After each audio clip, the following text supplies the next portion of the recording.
Hello, this is Woody Collins, and this is another day of talking about what's going on in the Congo. Today, a couple of subjects that I want to talk about.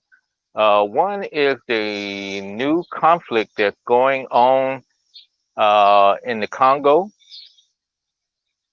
and it's really disturbing to me because it's in the Kasai area.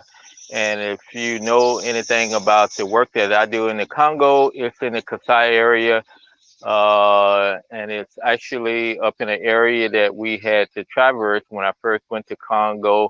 It's on the way to Maweka and Bulape. So this is very disturbing news. Read in the paper this morning that everything was topsy-turvy. And the other subject that we're going to talk about is going to give you a quick update on the banking situation. I don't know if you remember, we had sent some money to the Congo, and it's still not there. So uh, let's get with it. My name is Woody Collins, and I'm with Congo Helping Hands, and I've been doing work in the Congo, and I'm also trying to bring some information to you about the Congo on these daily live streams that I do at 3 o'clock Eastern every day. So back to the first subject. Yes, up on the well, first thing is they divided the uh, the province. It used to be two Kasais. Well, in the first beginning there was one Kasai. Then they divided them into two, East and a West Kasai. Then within the last 3 years, they further divided all the provinces up. It went from 11 provinces in Congo until to 28 provinces. So therefore, the Kasai was really further subdivided. And one of the things that came out of that's in the West Kasai, where I work at primarily, is they divided that into two. One they call Kasai, and the other one they call Kasai Central, because now it's in the middle of where the Kasais used to be. So up in the northern area of it, where they divided the two Kasais, uh, formerly the West Kasai, is a disputed area, and those areas have been disputed from the standpoint of there's minerals there, there's some gold. I knew of people actually up in the area that was panning in the rivers for gold and diamonds. So it's a kind of it's not a big area for diamonds and gold and stuff, but there is some gold and diamonds there. And so it's a poor area. It's basically a farming area. So therefore, when you got a small area uh, that is for farming, and you got people that all of a sudden you can make, you know, X number of dollars more than you would normally make by farming, plus you can make it in a week's time. So there's a lot of interest in these diamonds and gold operations up there. So that's the root of the conflict. But the bottom line is, in the article that I read this morning, it said that in the month of August, 24,000 people have been displaced in that area because of the ongoing fighting. And the ongoing fighting is between the militia, and these militia you can say, is a gang of people that has guns, and they're fighting against the traditional chiefs, who in theory own all the land, and they always decided who could go farming, who could do whatever on the land. So you got the militias now who are trying to take over from the traditional chief. So that is where the conflict is at.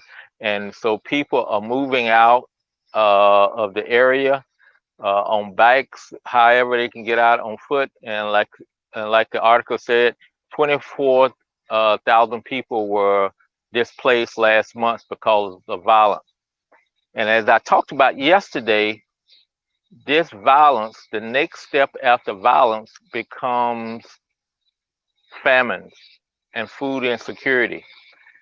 Because in the Congo, there is no such thing as grocery stores. People don't have money that they can carry around and go to another grocery store, or those types of institutions that we have in the United States. So they're usually a farming place, and if you're not farming, then you don't eat. And so that's why you have a lot of food insecurity. So we're going to have to really watch this, and hopefully that they do something about it. I heard from my partner over there, and he said that people were coming in from Kinshasa, that's going to be coming in to try to mediate the differences in what's been going on and get this resolved so that it don't become like it was about 2 years ago when there was over 1 million people that were displaced, and really a bad time of over 1,000 people were killed and all that kind of stuff. So we hope that that don't happen, and we're gonna see how this mediation works out in the next couple of weeks. The other subject is I also talked about the banking and how different banking is in the Congo, because Congo is a cash society and you have to go to the bank to get dollars unless you take those dollars with you. So we had sent money over for some projects to our partner, and the money was sent on Thursday. It arrived on Friday. He went to the bank, and the bank says, "Oh, you're gonna have to wait 48 hours." So he decided he would try back on Saturday. So he went back on Saturday, says, no, you need more time, 48 hours. So he went back on Monday. And when he got there on Monday, they says, well, the 48 hours was 48 business hours. So now he has to go back again tomorrow. And we hope that it finally happens, that he can actually withdraw the cash out of the bank so that he can take care of some projects and stuff that we have going and that we sent money over to. But it is so crazy when you think about there's no such thing as credit cards, and there's only, I think in the town now, there's probably only 3 banks that's really functioning well. And so there's not a lot of places that you can go. And there's only, I think, 2 tellers in town, and they're at each of the banks. And I'm sure that they don't have a reciprocity with the other bank, meaning to say that you can go to any bank and teller and get withdraw money out. It's probably more proprietary, where if you don't have an account at that bank, you won't be able to get any money out. But probably in this situation, it wouldn't even help him anyway, because he don't. They put a hold on the money and he can't get it out. So that is some of the things that you see in the Congo that makes working in the Congo difficult and sometimes exciting.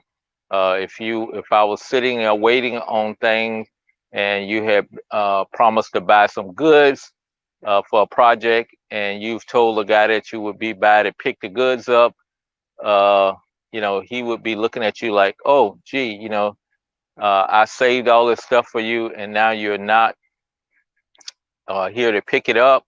So he may sell your stuff, and then you have to wait again for new items to come in. So working in the Congo is really interesting, and you don't know what to expect from time to time, and rules change uh, on the fly.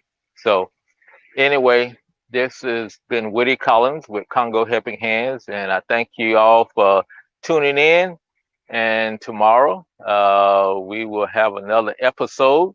But since this is Labor Day, I hope that everybody is taking a break enjoying their rest from their labors here. And hopefully you're taking care of yourself, you're being safe, and be blessed. And also, I need to work in there, social distance yourself so that we don't have a spike in the coronavirus, COVID-19 virus. So take care and remember, be blessed. We would see you tomorrow at 3 o'clock Eastern.